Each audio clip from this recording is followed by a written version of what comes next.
2026년 1월 20일 오늘 저희가 함께 깊이 파헤쳐 볼 이야기는 글로벌 경제의 아주 기묘한 모순 같은 현상에서 시작합니다. 네, 정말 흥미로운 주제죠. 지금 미국이 정말 막대한 돈을 풀고 있잖아요. 맞습니다. 상식적으로 돈이 이렇게 흔해지면 그 가치는 떨어져야 하는 거 아닌가요? 그렇죠. 그게 경제학 교과서에 나오는 이야기인데 그런데 달러는 오히려 더 굳건한 강세를 유지하고 있어요. 반면에 우리 원화는 왜 1,400원대에서 내려올 생각을 안 하는 걸까요? 바로 그 지점이 오늘 이야기의 핵심입니다. 그래서 오늘 저희는 이 기묘한 현상을 아주 정밀하게 분석한 최신 보고서를 통해 2026년 환율 시장의 숨겨진 방정식을 한번 풀어보려고 합니다. 네, 청취자분들께서 현재 상황을 이해하고 또 미래를 대비하는 데 필요한 핵심만 쏙쏙 뽑아서 명확한 그림을 함께 그려보겠습니다. 자, 그럼 이 수수께끼부터 한번 풀어보죠. 보고서에서 이 현상을 유동성의 역설이라고 부르더라고요. 네, 유동성의 역설. 돈을 풀었는데 돈 가치가 올라가는 정말 말 그대로 역설인데 실제로 최근 자료를 보니까 2025년 11월 기준으로 미국의 통화량, 그 M2라고 하죠. 네, M2 통화량. 이게 전년보다 4.3%나 늘었어요. 이건 정말 어마어마한 양인데 어떻게 따로는 이렇게 끄떡도 안 하는 거죠? 바로 그 지점이 기존의 경제학 교과서를 다시 쓰게 만드는 부분입니다.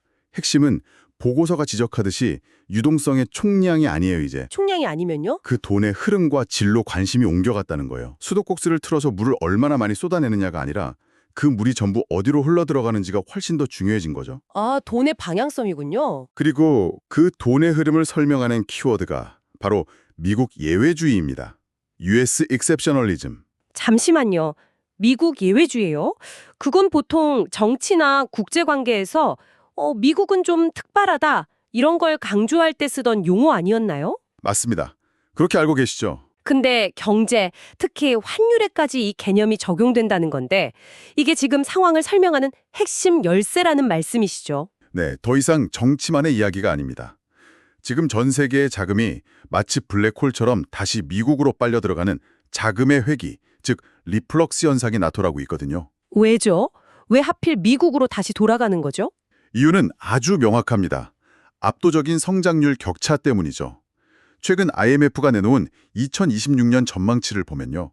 미국의 예상 성장률은 2.4%인데 2.4%요? 네, 반면에 한국은 1.9%, 그리고 유로존은 1.3%에 그칠 것으로 보입니다. 와, 차이가 꽤 크네요. 그렇죠. 투자자 입장에선 당연히 수익률이 높고 안정적인 미국 시장으로 돈을 보내는 게 합리적인 선택이 되는 환경인 겁니다. 단순히 다른 나라들이 부진해서 미국이 반사이익을 얻는 수준이 아니라 미국 자체에 뭔가 특별한 매력이 있다는 거군요. 그렇습니다. 특히 보고서가 주목하는 건 바로 AI 혁명이 촉발한 생산성 혁명이에요. 아, AI. 네, 과거 닷컴 버블 때처럼 거품만 끼는 게 아니고요. AI 기술이 실제 기업들의 이익과 생산성을 이례적으로 끌어올리고 있다는 거죠. 덕분에 시중에 풀린 그 막대한 돈이 물가만 올리는 인플레이션으로 가지 않고 기업의 실질적인 성장으로 흡수되는 이상적인 골디락스 환경이 조성되었다. 이렇게 분석하고 있습니다. 아, 골디락스요? 청취자분들을 위해 잠시 짚어보자면 경제가 너무 뜨겁지도 차갑지도 않아서 물가 상승 걱정 없이 성장을 이어가는 그런 최적의 상태를 말하는 거죠. 정확합니다. AI가 바로 그 이상적인 상태를 만들고 있는 거죠. 그러니 전 세계 자금이 가장 뜨겁고 안전한 파티장인 미국으로 몰려들 수밖에 없는 겁니다. 이게 강달러의 근본적인 배경입니다. 알겠습니다. 미국이라는 최장의 공격수가 왜 이렇게 골을 많이 넣는지 이제 이해가 되네요. 네. 그렇다면 이제 우리 수비 상황을 좀 봐야겠습니다. 강력한 달러 공세 앞에서 우리 경제의 방어막인 외환보유고는 지금 어떤가요? 보고서를 보니까 한 수치가 유독 눈에 띄던데요. 어떤 수치를 말씀하시는 걸까요? 2025년 12월 말 기준 외환 보유액이 약 4,280억 달러인데 한 달 만에 26억 달러가 줄었어요. 네, 그 감소폭이 컸죠. 특히 보고서는 이 12월 감소폭이 1997년 외환 위기 이후 28년 만에 가장 컸다고 지적합니다.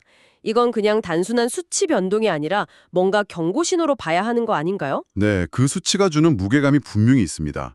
그래서 그 내용을 정확히 들여다볼 필요가 있어요. 외환보유고가 줄어든 원인은 크게 두 가지로 분석되는데요. 첫째는 말씀하신 대로 외환 당국의 적극적인 시장 안정화 조치입니다. 시장 안정화 조치요? 작년 말에 환율이 1,450원을 위협하면서 단기적으로 쏠림이 너무 심해지니까 당국이 시장에 달러를 풀어서 속도를 조절한 영향이 가장 컸습니다. 일종의 소방수 역할을 한 거죠. 급한 불을 끄느라 비축해둔 물을 좀 썼다는 거군요. 그럼 두 번째 원인은 뭔가요? 두 번째는 국민연금과의 외환 스와프 확정입니다. 외환 스와프. 조금 어렵네요. 이게 조금 복잡하게 들릴 수 있는데 청취자분들을 위해 비유를 들자면 이런 겁니다.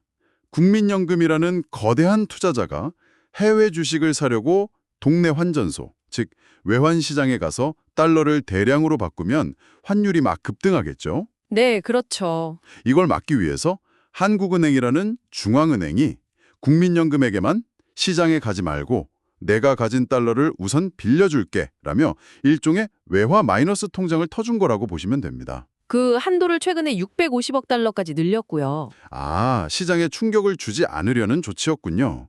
하지만 결국 한국은행 금고에서 달러가 나간 거니까 통계상으로는 보유액이 줄어든 것처럼 보이는 거고요. 바로 그겁니다.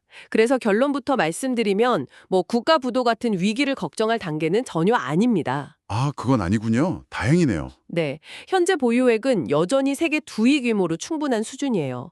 하지만 보고서의 평가는 아주 냉정합니다. 충분하지만 여유롭지는 않다. 여유롭진 않다. 즉, 이 정도 보유액으로 지금의 1,400원대 환율을 과거처럼 1,200원대로 인위적으로 끌어내리는 건 불가능에 가깝다는 현실적인 진단인 거죠. 듣고 보니 정말 과거의 성공 공식이 완전히 깨져버린 느낌입니다. 예전에는 반도체 수출 잘 되고 무역 흑전하면 원화 가치가 오르는 게 당연했는데 말이죠. 네, 그 공식이 더 이상 통하지 않죠. 보고서는 이 근본적인 변화의 원인을 뭐라고 진단하나요? 환율의 주도권이 넘어갔다고 보고 있습니다. 과거에는 경상수지, 그러니까 무역으로 버는 돈이 환율을 좌우했다면 이제는 금융계정, 즉 투자로 들고 나는 돈이 훨씬 더 중요해졌습니다.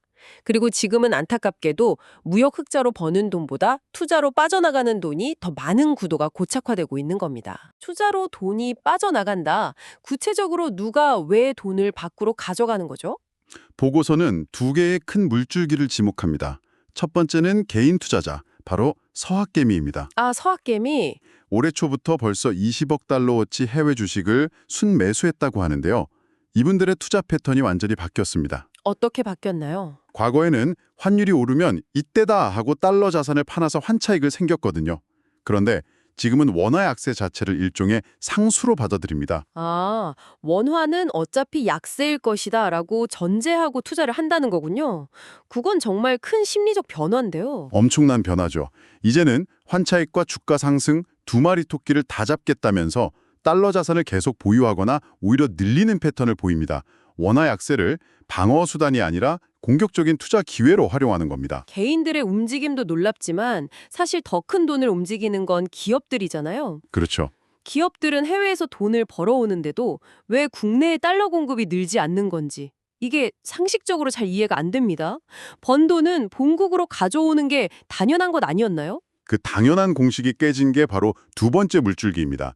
삼성, SK, 현대차 같은 우리 대표 기업들이 미국의 IRA나 반도체법 같은 정책에 대응하기 위해서 현지 공장 투자를 천문학적인 규모로 늘리고 있습니다. 네, 투자를 많이 하고 있죠. 핵심은 이 기업들이 해외에서 번 달러를 예전처럼 국내로 들여와 원화로 바꾸는 게 아니라 그 달러를 현지에서 바로 재투자를 한다는 겁니다. 아, 그게 기업 입장에서는 합리적인 판단일 수 있겠네요. 미국에서 번 돈으로 미국의 공장을 짓는 게 환전 수수료도 아끼고 효율적이니까요. 맞습니다. 하지만 우리 경제 전체로 보면 국내 외환 시장을 돌던 피가 줄어드는 수급의 단절이 일어나는 셈이군요. 정확합니다.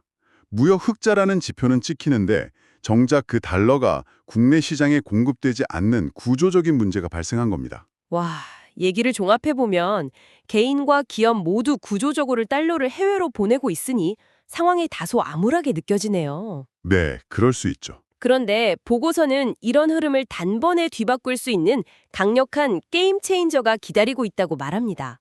바로 세계국제지수 WGBI 편입입니다. 네, 바로 그 점이 2020년 환율 시장의 가장 크고 중요한 변수입니다. 올해 4월부터 11월까지 8개월에 걸쳐서 한국 국채가 WGBI라는 아주 공신력 있는 지수에 편입됩니다. 그게 왜 그렇게 중요한가요? 이게 왜 중요하냐면요.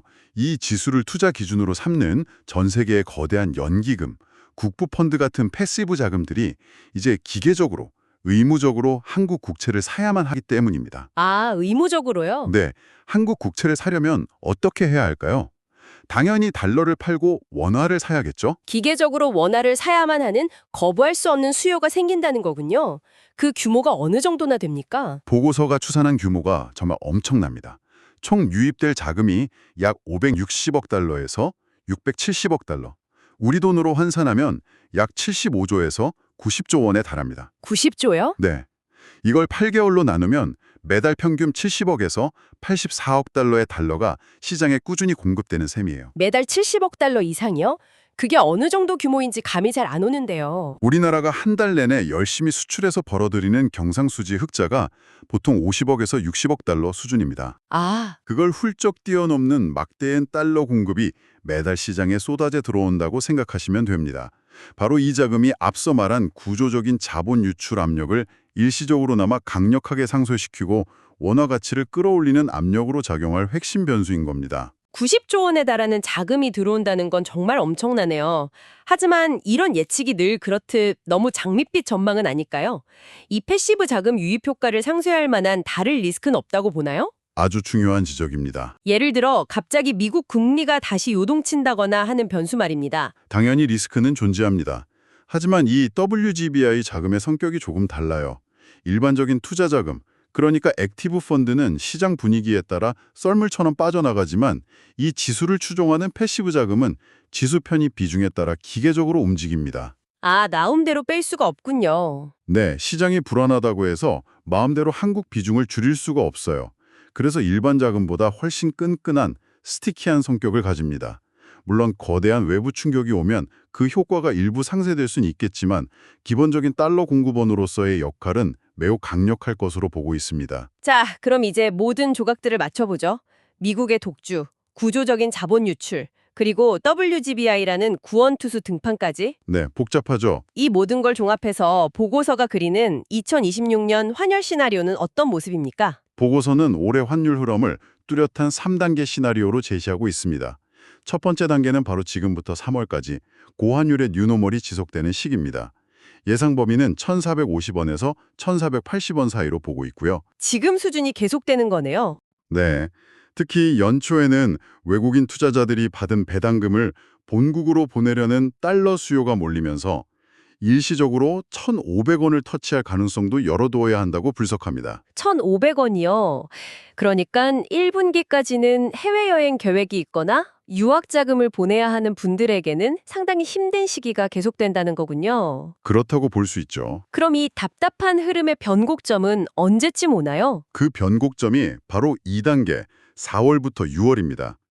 WGBI 자금 유입이 본격적으로 시작되면서 달러 수급이 눈에 띄게 개선되고 드디어 추세가 전환될 것으로 봅니다. 아, 4월부터요. 네, 이때 예상 범위는 1,420원에서 1,450원으로 점차 아래쪽으로 방향을 틀기 시작하는 거죠. 그리고 마지막 3단계인 하반기에는 안정을 찾게 되겠군요. 네, 하향 안정화 국면에 접어들 것으로 예상합니다.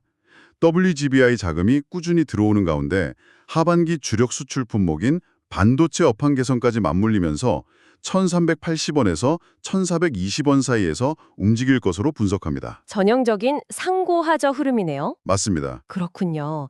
다만 보고서가 마지막에 강조하는 지점이 아주 인상적입니다. 과거처럼 1,200원대로 돌아가기는 매우 어려울 것이다. 그러니 1,300원대 후반이 새로운 저점이 될 가능성이 높다. 네, 그 부분이 중요하죠. 이제 1,400원대가 새로운 기준, 즉 뉴노멀이 될 수 있다는 점을 우리 모두 받아들여야 한다는 조언 말입니다. 이건 우리 모두의 생각과 전략을 수정해야 한다는 의미겠네요. 맞습니다. WGBI 편입은 분명 강력한 호재이지만 이것이 자본 유출이라는 구조적 문제의 증상을 완화하는 강력한 진통제에 가깝다는 점을 기억해야 합니다. 아, 진통제. 네. 병의 근본적인 원인은 여전히 우리 경제 내부에 남아있다는 사실을 잊어서는 안 됩니다. 바로 그 지점이 오늘 청취자분께 마지막으로 던지고 싶은 질문입니다. 이 보고서는 결국 한국 증시와 경제 자체의 매력을 높이는 것이 근본적인 해법이라고 말합니다. 그렇죠. 체질 개선이 필요하다는 거죠. WGBI라는 이 강력한 외부 수혈이 끝나고 난 뒤에도 우리 스스로의 힘으로 자본을 끌어들일 수 있어야 한다는 거잖아요. 네, 맞습니다. 그렇다면 이 거대한 자본 유출의 흐름을 우리 스스로의 힘으로 되돌릴 만큼 한국의 자산이 다시 매력적으로 평가받기 위해서는 과연 우리에게 어떤 근본적인 변화가 필요할까요? 이 질문을 함께 곱씹어 보시면 좋겠습니다.